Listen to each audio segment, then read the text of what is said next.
Le marché de Noël a fait son retour sous les halles de Bar-sur-Aube ce dimanche. Passe sanitaire et masque obligatoire, sens de circulation, distanciation sociale.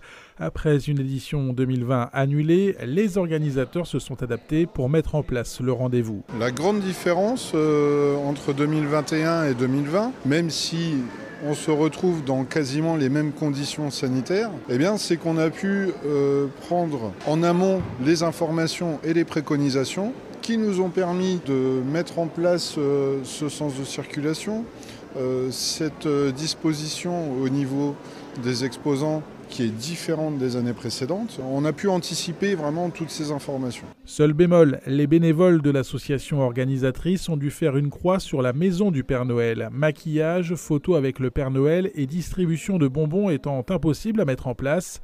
Une adaptation nécessaire qui n'a pas freiné les visiteurs, plus de 1000 entrées enregistrées sur la journée.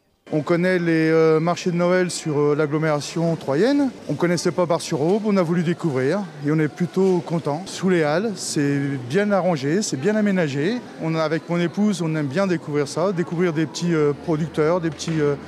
Là, on a vu un petit peu de champagne, je crois qu'on va se laisser tenter.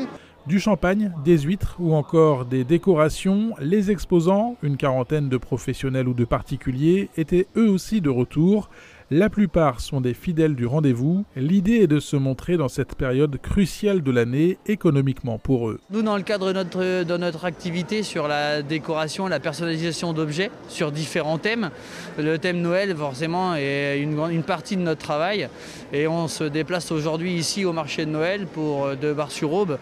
Car on est originaire du coin, on est dans les parages, donc du coup il semblait impossible de ne pas être présent aujourd'hui sur le marché de Noël de Bar-sur-Aube. Ça fait 3 ans qu'on y est, on se déplace à chaque fois, l'ambiance est très bonne et on apprécie beaucoup cette journée. Une journée encadrée par les services techniques de la ville et une quinzaine de bénévoles de l'association Projet Sainte-Germaine.